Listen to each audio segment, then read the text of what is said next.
আজকে আমরা দশম শ্রেণীর নবভারতী প্রকাশনীর জীবন মুখোপাধ্যায়ের লেখা স্বদেশ পরিচয় ও পরিবেশ এই বইটার চ্যাপ্টার 1 ইতিহাসের ধারণা তার অনুশীলনীতে যে প্রশ্নগুলো আছে তার উত্তরগুলো আলোচনা করব। তোমাদের যদি ভিডিওগুলো ভালো লাগে তাহলে লাইক, শেয়ার ও কমেন্ট করে জানিও, আর চ্যানেলটি সাবস্ক্রাইব করো।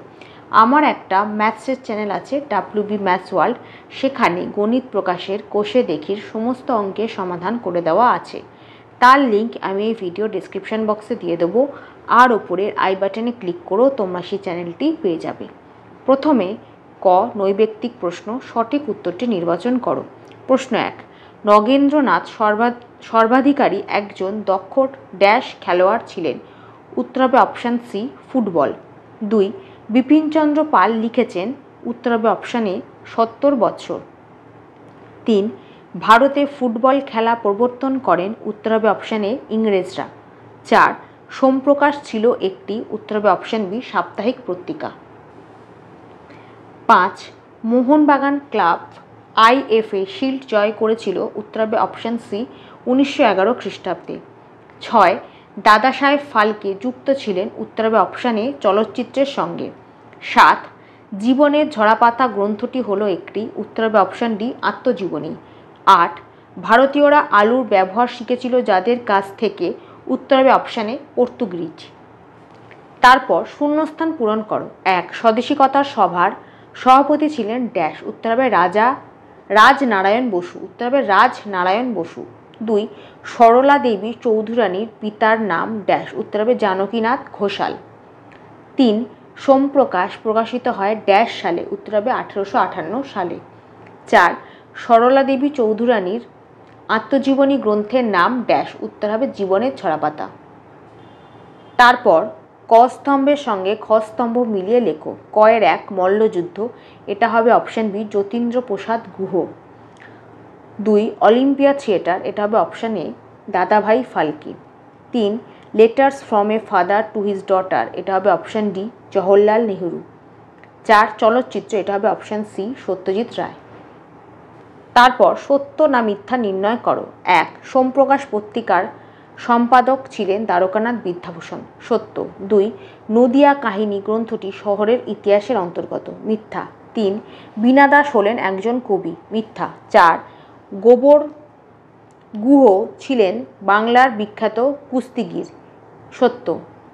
5, মধ্যবিত্ত শিক্ষিত বাঙালিকে নৃত্যের বিষয়ে আগ্রহী করে তুলেছিলেন উদয় শঙ্কর, সত্য। তারপর নিম্নলিখিত বিবৃতিগুলির সঙ্গে কোন বিকল্প ব্যাখ্যাটি সবথেকে মানানসই লেখো। বিবৃতি 1, সমাজবদ্ধ মানুষের ইতিহাস রচনা কঠিন কাজ, এটা হবে ব্যাখ্যা 2, মানুষের সমাজ জীবন বড় বিচিত্র।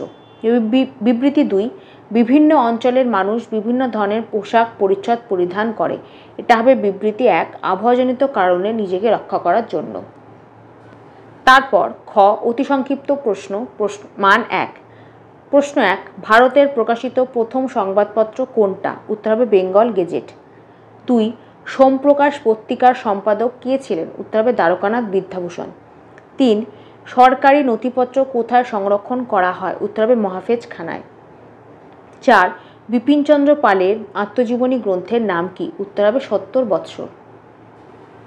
তারপর গ সংক্ষিপ্ত উত্তরধর্মী প্রশ্ন মান 2, 3টি বাক্যে। প্রশ্ন 1, আঞ্চলিক ইতিহাস চর্চা গুরুত্বপূর্ণ কেন? 5 নম্বর পাতায়। আঞ্চলিক বা স্থানীয় একই কথা, যেহেতু প্রশ্নে আঞ্চলিক আছে তাই জন্য এখানে স্থানীয়র জায়গায় তোমরা লিখবে আঞ্চলিক। এখান থেকে এতটা। 2, জীবনের ঝরাপাতা থেকে ঠাকুরবাড়ির কি ছবি পাওয়া যায়? 10 নম্বর পাতায়। এখান থেকে এতটা। 3, সামাজিক ইতিহাস কি? 1 নম্বর পাতায়। এখান থেকে এতটা। 4, ইতিহাসের উপাদান রূপে সংবাদপত্রের গুরুত্ব কি? 11 নম্বর পাতায়। এখান থেকে এতটা। 5, পরিবেশের ইতিহাসের গুরুত্ব কি? 7 নম্বর পাতায়।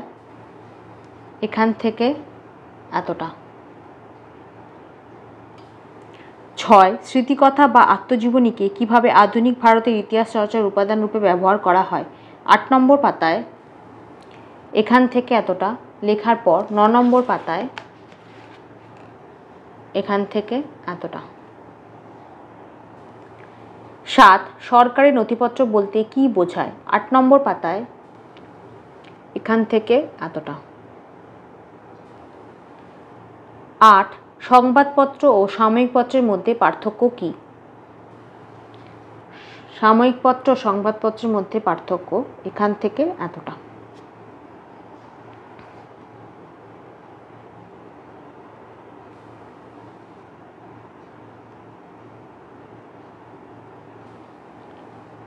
9 ইতিহাস চর্চার উপাদান রূপে সরকারি নথিপত্রের সীমাবদ্ধতা কি? 8 নম্বর পাতায় এখান থেকে এতটা। 10 আত্মজীবনী ও স্মৃতিকথা বলতে কি বোঝায়?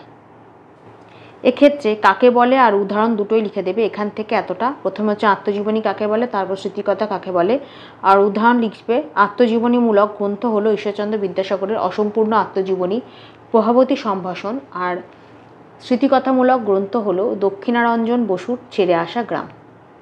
এখান থেকে এতটা লেখার পর এই উদাহরণটা আর এই উদাহরণটা দিয়ে দেবে।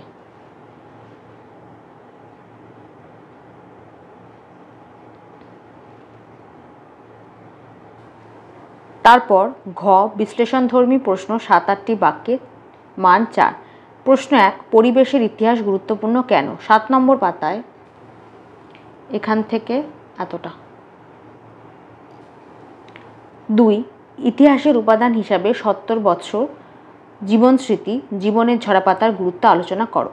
এগুলো কিন্তু এক একটা 4 নম্বরের, 3টে মিলিয়ে কিন্তু 4 নম্বর নয়। 70 বৎসর শুধু দেবে তাহলে 4 নম্বর, জীবন স্মৃতি দিলেও 4 নম্বর, জীবনের ঝরাপাতাও 4 নম্বর। এই 3টে একসাথে ওরা দিয়ে দিয়েছে, কিন্তু এক একটা কিন্তু 4 নম্বর করে। এই দুটো পেয়ে যাবে 9 নম্বর পাতায়। 70 বৎসর লিখবে এখান থেকে এতটা, জীবন স্মৃতি লিখবে এখান থেকে এতটা, আর জীবনের ঝরাপাতা পাবে 10 নম্বর পাতায় এখান থেকে এতটা। 3 নারী ইতিহাসের ওপর একটি টিকা লেখো। 7 নম্বর পাতায় এখান থেকে এতটা। 4 নতুন সামাজিক ইতিহাস চর্চার বৈশিষ্ট্য লেখো। 1 নম্বর পাতায় এখান থেকে এতটা। 5 আধুনিক ভারতের ইতিহাস চর্চার উপাদান রূপে ইন্দিরাকে লেখা পিতা জওহরলাল নেহরুর চিঠিগুলির গুরুত্ব লেখো। 10 নম্বর পাতায় এখান থেকে এতটা লেখার পর 11 নম্বর পাতায় এখান থেকে এতটা। 6 ইতিহাসের তথ্য সংগ্রহের ক্ষেত্রে ইন্টারনেট ব্যবস্থার সুবিধা অসুবিধাগুলি লেখো। 12 নম্বর পাতায় এখান থেকে এতটা। প্রথমে সুবিধা তারপর অসুবিধা, এখান থেকে এতটা। তারপর ও নিম্নলিখিত প্রশ্নগুলির উত্তর দাও 15-16টি বাক্যে। মান 8। প্রশ্ন 1 আধুনিক ভারত ইতিহাসের উপাদান হিসাবে আত্মজীবনী ও স্মৃতিকথার গুরুত্ব আলোচনা করো। 8 নম্বর পাতায় এখান থেকে এতটা লিখবে, তারপর 9 নম্বর পাতায় এখান থেকে এতটা লেখার পর এখান থেকে এতটা। এখানে উত্তরটা শেষ হবে। 2 আধুনিক ভারত ইতিহাসের উপাদান হিসেবে সংবাদপত্র ও সাময়িক পত্রের গুরুত্ব আলোচনা করো। 11 নম্বর পাতায় এখান থেকে এতটা লেখার পর 12 নম্বর পাতায় এখান থেকে এতটা।